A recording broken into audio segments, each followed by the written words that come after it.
আসসালামু আলাইকুম। মাজার রেসিপি নিয়ে চলে এসেছি। আজকের রেসিপিতে তৈরি করে দেখাবো চিকেন ক্যাশনাট নুডলস। এটা খেতে যে কি মজা হয়েছিল আমি বলে বোঝাতে পারবো না। আপনারা রেসিপি ফলো করে রান্না করলে খেয়ে বুঝবেন। যারা নুডলস লাভার তাদের জন্য মূলত আজকের এই রেসিপিটি অবশ্যই, যাদের অনেক পছন্দ নুডলস, এভাবে রান্না করে ট্রাই করবেন, দেখবেন খেয়ে বলবে যে রেস্টুরেন্ট ফেল, এত মজার ছিল। আমি কিন্তু একজন নুডলস লাভার, আমার অনেক পছন্দ নুডলস খেতে, কিন্তু আজকের নুডলস রান্নাটা বেস্ট ছিল, ভীষণ মজাদার। চাইলে এভাবে একবার ট্রাই করতে পারেন। এতটাই চিকেন ক্যাশনাট নুডলস খাবো আর ক্যাশনাট খাবো না, ক্যাশনাট দিয়ে রান্না করে খাবো না, তা আবার হয় নাকি? তাই আজকে আমি রান্না করেছি চিকেন ক্যাশনাট নুডলস।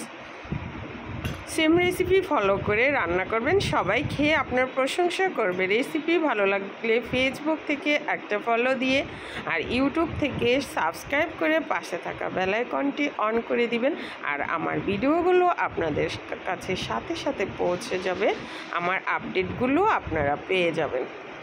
এখন এখানে এক কাপের একটু বেশি চিকেন নিয়েছি। এটা এখন মেরিনেট করব। দিয়ে দিচ্ছি এখানে ভিনেগার 1 চা চামচ, স্বাদ মতো লবণ, 1 চা চামচ তেল, স্বাদ মতো লবণ,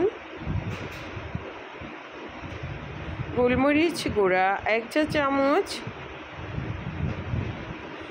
আর কর্নফ্লাওয়ার দিয়ে দিচ্ছি এখানে 2 চা চামচ, অর্থাৎ 3 চা চামচ কর্নফ্লাওয়ার ভর্তি করে দিয়েছি একদম উঁচু করে।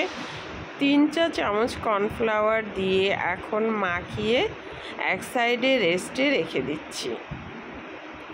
আর এখানে আমি সসের মিশ্রণটা তৈরি করব। দিয়ে দিলাম লেবুর রস 1 টেবিল চামচ, লেবুর জুসটা দিবেন, এতে করে ফ্লেভারটা খুব সুন্দর পাওয়া যাবে। আর চিনি 1 চা চামচ, সয়া সস 2 টেবিল চামচ, চিলি সস 2 টেবিল চামচ,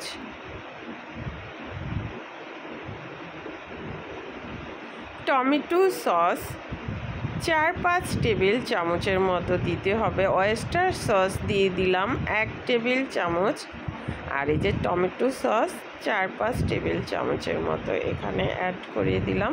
এখন এটাকে মিশিয়ে এক সাইডে রেখে দিচ্ছি। তৈরি করে সব কিছু নিলে রান্না করতে কিন্তু বেশি সময় লাগে না, সেটা আপনারা সবাই জানেন। আর আগে থেকে আমি সব কিছু তৈরি করে নিচ্ছি। এখন এই যে সবজির মধ্যে নিয়েছি বাঁধাকপি, কাঁচামরিচ ফালি করে, বরবটি, গাজর একটা বড় সাইজের, রসুন কুচি আর পেঁয়াজ কুচি বড় সাইজের, মাঝারি সাইজের 3টে। এখন এখানে চিলি ফ্লেক্স সসের মধ্যে অ্যাড করছি 1 চা চামচ চিলি ফ্লেক্স আর 1/2 চা চামচ গোলমরিচ গুঁড়া দিয়ে আবার মিশিয়ে নিচ্ছি।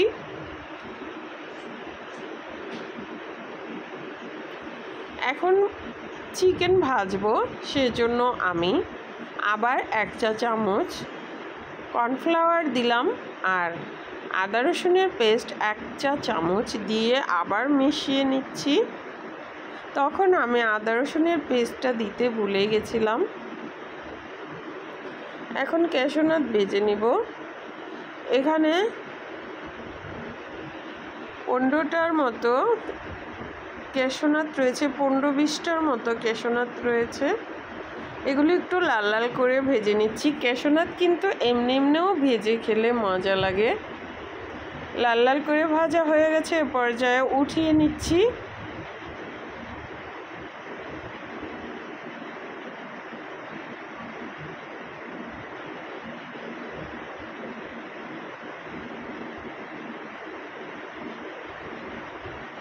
এখন চিকেন ভেজে নিব।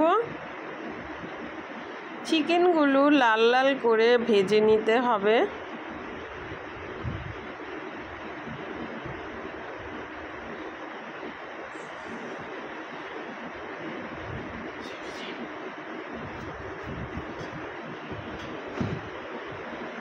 চিকেনগুলো উল্টে পাল্টে লাল লাল করে ভেজে নিচ্ছি।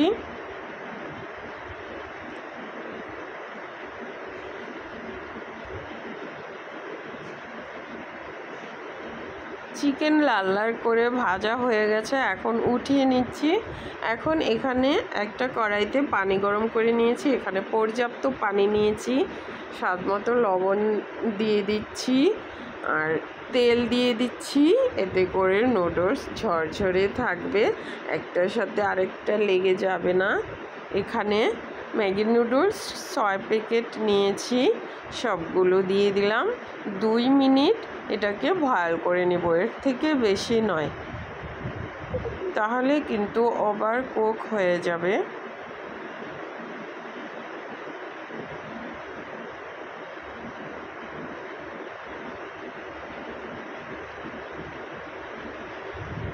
দুই মিনিট সিদ্ধ করা হয়ে গেছে। এ পর্যায়ে এখন নুডলসগুলো ছেঁকে নিচ্ছি।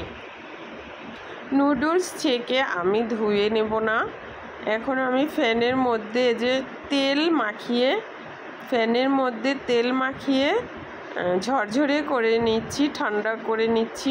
ফ্যান হাই হিটে ছেড়ে, চাইলে আপনারা ফ্রিজের ঠান্ডা পানি দিয়ে এটাকে নুডলসগুলোকে ভিজিয়ে নিতে পারেন, এতে করে কুকিং প্রসেস বন্ধ হয়ে যাবে। কিন্তু আমি পানি দিয়ে ধোবো না, কারণ স্বাদ কমে যায় নুডলসের। এখন পরিমাণ মতো তেল দিয়ে রসুন কুচি দিয়ে দিয়েছি 1.5 টেবিল চামচ। রসুন লাইট গোল্ডেন করে ভাজা হয়ে গেলে অ্যাড করে দিচ্ছি গাজর আর বরবটি, দিয়ে একটু মিশিয়েই আবার অ্যাড করে দিচ্ছি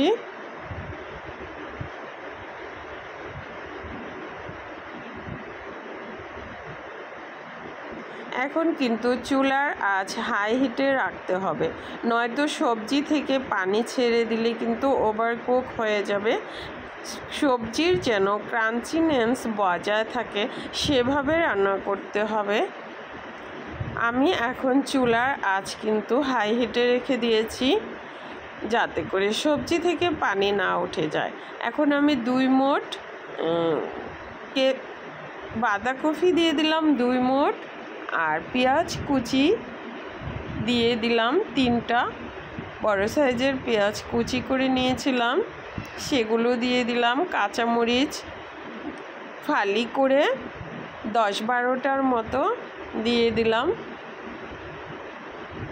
সব সবজিগুলো আমি অ্যাড করে দিলাম। চাইলে যার যে সবজি পছন্দ সেগুলো দিয়েও রান্না করতে পারবেন।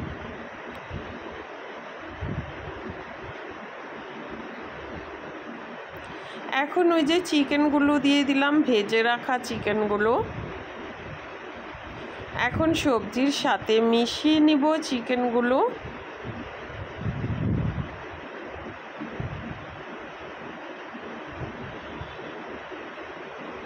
চিকেন মেশানো হয়ে গেলে এ পর্যায়ে ওই যে সসটা তৈরি করে রেখে দিয়েছিলাম সেটা অ্যাড করে দিলাম। সস এখন সবজির সাথে আবার মিশিয়ে নিচ্ছি।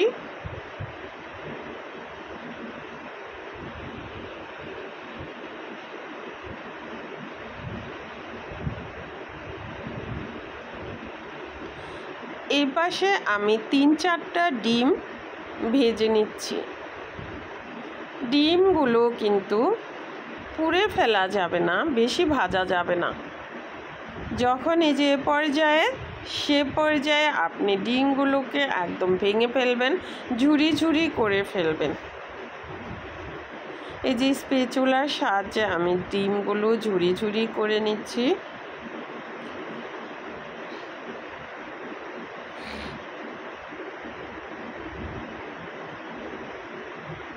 ডিমগুলো ভাজা হয়ে গেছে, এখন এই ডিম আমি সবজির মধ্যে অ্যাড করে দিচ্ছি।